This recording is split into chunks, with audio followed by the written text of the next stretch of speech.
Hello everyone, I found over 80 differences between the DJI Osmo Pocket 3 and the DJI Osmo Pocket 4. If you think you know what all of these are, I guarantee you, you don't.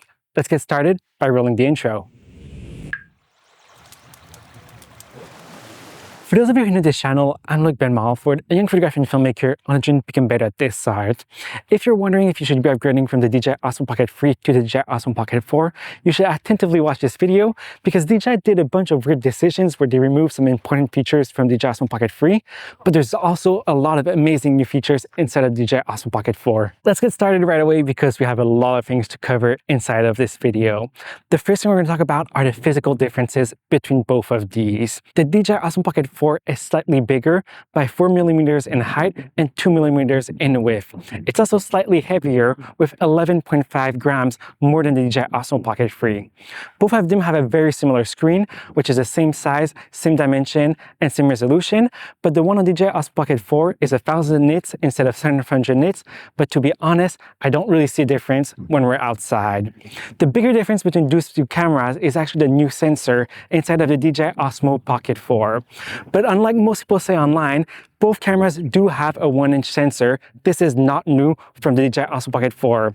The difference is that now the sensor is 37 megapixels instead of being 9 megapixel, and also has a much higher ISO, basically double for all the different options, which should allow the DJI Osmo Pocket 4 to gather a little bit more light in low light situations. One very exciting new feature for the DJI Osmo Pocket 4 is its new light connector that simply comes on the top and allows to get better footage at nighttime. One of the most visible differences between these two cameras are the new buttons on the DJI Osmo Pocket 4. One can be customizable and the other one can be used to zoom inside of the shot. The DJI Osmo Pocket 4 also has a new joystick, but personally I don't like it as much. It's a little bit more responsive. You can control if you want to go slower or faster, but it's also limited to only going up and down, left and right, and double click on it or click on it for more options. One physical difference we cannot see between both of these cameras is the much bigger battery inside of the DJI Osmo Pocket 4. It charges up to 80% in 18 minutes, where it used to be 80% in 15 minutes on the DJI Pocket 3. But a bigger difference is that now the DJI Osmo Pocket 4 can film up to 240 minutes of a full HD, where it was only 166 minutes on the DJI Pocket 3. Another difference we don't see is a new built-in storage inside of the DJI Osmo Pocket 4. It's 107 gigs, and it already saved me where I didn't have an SD card, so now I can simply record on it directly. A small difference is on the side here. We now have a protector for the SD cards, which is very welcome if there's water or something like that going on it. Finally, there's a new protector for the DJI Osmo Pocket 3 that simply clips on instead of the bigger case that was really annoying to use on the DJI Pocket 3. Now let's talk about the most important feature for both of these cameras, and this is the video mode. The 1080p and 4K modes are exactly the same between the two, have the same frame rates, but the DJI Osmo Pocket 4 is losing the 2.7K option, both horizontally and vertically. There's also no more 1:1 aspect ratio on the DJI Osmo Pocket 4. One of the slightly bigger changes here are the different zoom modes on the DJI Osmo Pocket 4. They now say that they have a lossless zoom mode at 2 times, which is basically just means you're cropping inside of the sensor. We're gonna have to test if it's actually better on the DJI Osmo Pocket 4 than the DJI Pocket 3. There's also a new 4 times zoom that wasn't available on the DJI Osmo Pocket 3 that is now easily accessible with the button on the DJI Osmo Pocket 4. One downside is that you cannot use the screen anymore to zoom in or out using the DJI Osmo Pocket 4. But the button on the screen can still be used to toggle between the zoom mode or the gimbal mode. Let's move inside of the advanced video options for both of these cameras. The menu is much wider on the DJI Osmo Pocket 4, which is great because it allows you to see much better what are the different options. There's a new beautify option that allows to tweak the smoothness, brightness, and skin tones, but honestly, this is not really something I would use. Another mode I will not really use are the new film tones, but if you want to get cinematic looks without having to do post-processing, it's now possible to get that directly from the DJI Osmo Pocket 4. A smaller tweak here is that there's no more default options inside of the texture and noise reduction, but simply setting them back to 0 will give the same result.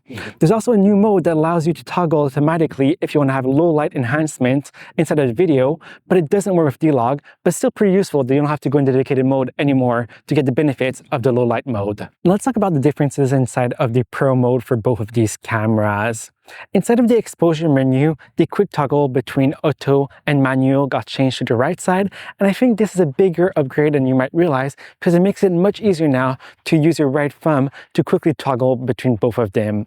The minimum shutter speed has been decreased to 1/4 of a second inside of the DJI Osmo Pocket instead of being 1/25 of a second. The new white balance menu has been completely redesigned with new colors allowing you to quickly see if you're getting a colder or warmer tone, and also a completely new tint option that wasn't available before. One place where I think there might actually be a downgrade between the DJI Osmo Pocket 3 and the DJI Osmo Pocket 4 is inside of the different color modes.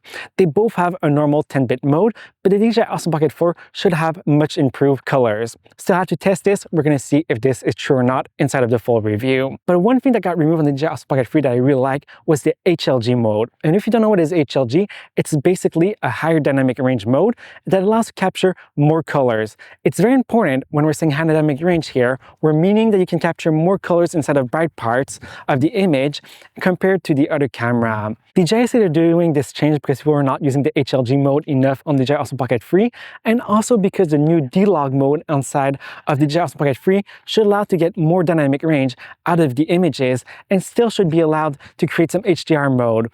But because you're compressing the data a lot more, I'm not sure how this true is going to be in the real world. But again, we're going to test all of that inside of the full review. Another difference inside of both of these cameras are the new focus mode inside of the DJI Osmo Pocket 4. On the DJI Pocket 3, there's a single, continuous, and product showcase mode. On the DJI Pocket 4, there's also a single mode, but now the continuous mode has a bunch of sub-options. First of all, there's the default mode, then there's the project showcase mode, then there's a new subject lock tracking mode, and there's also a registered subject mode. The registered subject mode is the most interesting one, where you can register a face, and whenever the camera sees that face inside of the shot, it's going to make sure that that face is in focus all the time. One very welcome improvement to the DJI Osmo Pocket 4 is that whenever it sees a face or a subject like a dog inside of a shot, it's going to add a box around it to tell you that it's focusing on it. This was not the case on the DJI Osmo Pocket 3, and it could be very hard to know if it was correctly focusing on it or not. There's also new audio options inside of the DJI Osmo Pocket 4. So there's a new spatial audio channel option. There's also a vocal boost option that's available on the camera, and an audio zoom. So whenever you zoom, you get closer to the audio of that person talking. A pretty cool new feature inside of DJI Osmo Pocket 4 is that it now supports gestures, so you can use the peace sign to start and stop recording, so simply by doing like this. And then you can also use your palm to start or stop the active track. So if you start here, it should start tracking me, where in the past I had to kind of guess here, come on the screen, and try to track my face with them. The active track algorithm has also been upgraded on the DJI Osmo Pocket 4, and it should be able to follow better the faces and different objects you're tracking inside of the scenes on the DJI Osmo Pocket 4. Instead of the right menu, and I must be honest, I often forget that it exists, the Face Auto Detect got renamed to Spotlight Follow, and it also only works with recorded subjects now, instead of working with any faces in front of the camera. The two other modes are exactly the same. Now let's talk about our next video mode, and this is going to be the low light mode. DJI said that they improved the algorithm on the DJI Osmo Pocket 3, and with the higher ISO, that might be probable that they're getting better results on the DJI Osmo Pocket 4. They also have a new Pro option that allows to enable breathing compensation, and also instead of the vocals, you can get the vocal boost option on the DJI Pocket 4 that wasn't available on the DJI Pocket 3. Now let's talk about one of the biggest upgrades, but also one of the biggest downgrades between both of these cameras. And this is the other video mode, which is slow motion. They added 8x slow-mo zoom, which is 240 frames per second, and there's only a very slight crop compared to 120 frames per second. This is extremely impressive that such a small camera can actually capture 240 frames per second. So what is the downside of this? Well, there's no more D-Log. There's no more log options at all, whether you're using 120 frames per second or 240 frames per second. This is a huge bummer for me because it's going to make it harder to match some footage between the normal mode and the slow motion modes. There's also a new option inside of the audio for the vocal boost option, and there's still no zoom options inside of the DJI Pocket 4 and the slow mode option. Now let's move on to our next mode here, and this is the photo mode, and there's actually quite a lot that changed inside of this one. So first of all, the DJI Osmo Pocket 4 has a new live photo mode. but it seems like it's just only recording a video, so I'm not sure to understand this one. Then in the standard mode for the photos, it has a 16:9 8 megapixel mode and a 1:1 9 megapixel mode, which is exactly the same as the DJI Osmo Pocket 3. But the difference here is that there's a new super photo mode that allows you to take 16:9 33 megapixel photos and also 1:1 37 megapixel photo modes. So this is a nice improvement in terms of resolution on the DJI Pocket 4. It also has new countdown options, so there's a 0.5, 1 second, 2 seconds, and 10-second options when taking some photos. If we look at the Pro options, there's also a new 4-second shutter speed. This is amazing because the DJI Pocket 3 used to be limited at 1 second, and I'm really excited to see if this is going to help take some better stars at night.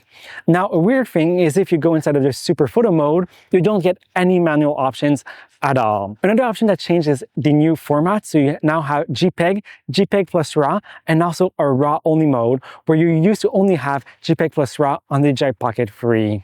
Finally, for the focus modes, they're exactly the same as the video modes. They're all improved, but there's no project showcase mode on either of them. Now, our next mode is going to be very fast, and it's the Panorama mode, because the only thing that changed inside of this one are the countdown options that are the same as inside of the photo mode. One quick little thing I just noticed while testing both of these cameras is actually that the DJI Osmo Pocket 4 is much faster at capturing panoramas. So if it's something you use on those cameras, that might be a welcome change. Let's move on to the mode that I think is the most underrated on the DJI Osmo Pocket cameras, and this is the Motiolapse mode. For the Hyperlapses, it's basically the same thing as the other one, and again, they added the vocal boost option inside of the sound options. For the Timelapses, the upgrades are much more interesting. First of all, they refined the menu, so they just changed the display visibility option, and this was not clear in the past what was the moon icon, so I'm pretty happy that now it's pretty clear what it does when we press on it. There's also less presets, so they removed the crowd option, but they kept the clouds and sunset options. Other small tweaks they did inside of this mode is, first of all, renamed the 60-second option to a 1-minute option. That's a tiny one, but they also added a new 10-hour option for time lapses. Inside of the Pro mode, there's also interesting updates. First of all, we also get 4 seconds here, and I'm very excited to see how this is going to work for astrophotography time lapses. But the thing that I'm the most excited about here is that we finally get raw photos in full 4K. On the DJI Osmo Pocket 3, if you use the raw mode for time lapses, you would only get 720p, which basically made them useless. Now we get full 4K images on the DJI Pocket 4 for time lapses and motion lapses. This is insanely useful. Talking of motion lapses, they're basically the same options as time lapses, but there's a new menu for the waypoints, and I think it's a little bit better because I used to forget that I could add up to 4 points on the DJI Pocket 3, where now it's very easy and clear that you can do that on the DJI Pocket 4. My next change is an extremely small one, and it's simply that the value option inside of the playback options is a little bit easier to use as it's been moved and it's much bigger now. Apart from that, everything else seems to be exactly the same inside of the playback options. Let's talk about something that might seem a little bit boring, but it's actually pretty useful if you want to be able to take some shots faster, and this is the quick setting menu. There's now 3 pages inside of the DJI Osmo Pocket 4 instead of only 1 on the DJI Pocket 3. The mic menu hasn't changed that much, but things have been reordered just to be a little bit more logical when you're searching for them fast. Then there's a new fill light menu from the DJI Osmo Pocket 4 that allows you to control the night light. It allows to determine if you want it on or off, if you want it to be enabled automatically, change the brightness, and also change the color temperature. There's also a gesture control menu here that allows you to determine if you want to turn on or off the gestures, but will also remind you how they work and how you can use them. There's a new subject tracking option here that allows you to add or remove some subjects that will be used for tracking and autofocus. On the DJI Osmo Pocket 4, there's also a quick option to go change the different options for the custom button. There's also a FT selfie mode, which I don't know what it is. Honestly, I don't know what this option is. I tried looking through the different instruction manuals and couldn't find anything. If somebody knows, Definitely let me know down in the comments below. They also moved the selfie flip menu, the sound menus, the grid options, and the new storage options here where you can select if you want to be storing your information to the internal memory or the memory card. And you can also see exactly how much memory is left both on your memory card and also on the internal storage, which is pretty nice because in the past it could be pretty hard to find this information. Now if we look at the main menu, there's also a bunch of change inside of here.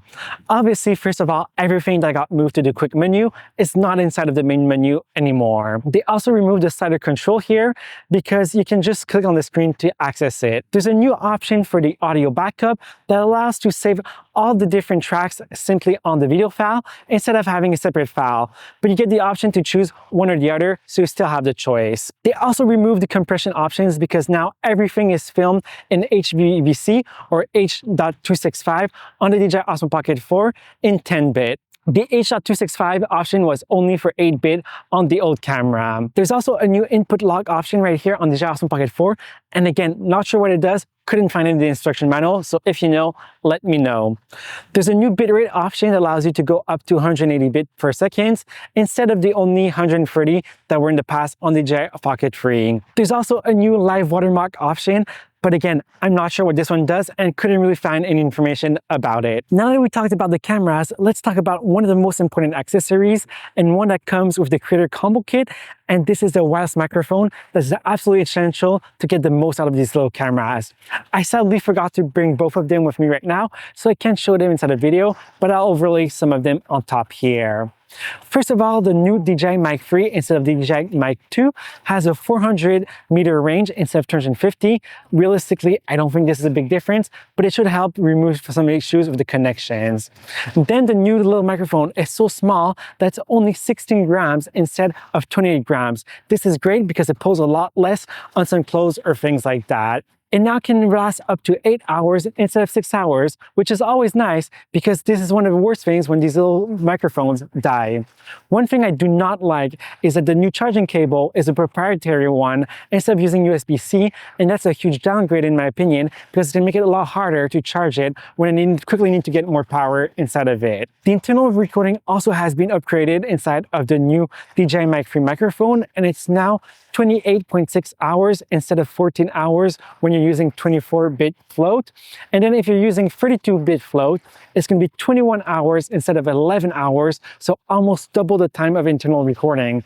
Again, this is very important because the special little cable will not allow you to remove some stuff from it as easily as it was in the Possible. One little downside for me is that there's no more external microphone that can be plugged inside the wireless microphone, so that's definitely a little issue if you want to use a lavalier like I'm doing right now or something like that. The buttons have also changed, passing from 2 buttons instead of 3, but it's not a big difference because you can still do everything. It just requires a little bit more clicks and to remember how to get access to different functions. A final change that I really appreciate is the new detachable clip that allows to be rotated around so you can have a better angle for your microphone so it's not pointing on the side or something like that if you're trying to clip it on your clothes. I'm basically done with the video, but I realized I forgot a few tiny little things here at the end.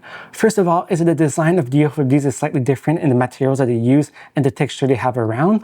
In some ways, I feel the new one feels a little bit less sturdy than the last one, but I really don't know anything about plastics, so it might be better built for the new one than the last one. But this one has gone through a lot, so I do trust DJI for doing a good job of building tough cameras. The second thing is that DJI Osmo Pocket 4 now has a DisplayPort option for a clean feed, so you can output 4K video from the camera directly to a DisplayPort output. It's not something I would personally use, but if you're a streamer or something like that, it could be useful. And finally, when you plug it inside of the computer, you're going to get proper names for the internal storage and the SD card. Instead of only having SD card, it's going to show DJI or DJI Pocket 4, so you have a proper name to know which camera is connected to your computer. It's now time to wrap up this video before the sun completely disappears or that I transform myself into an ice cube. Did I forget anything in the comparison here? If I did, definitely let me know down in the comments below. I'll also do a comparison video where I'll share some actual footage between these two cameras so you can see how they perform when we're actually taking some content, not just about the settings of both of these. If you enjoyed this video, definitely let me know by hitting the like button below and subscribe for more content on photography and filmmaking. See you in the next one.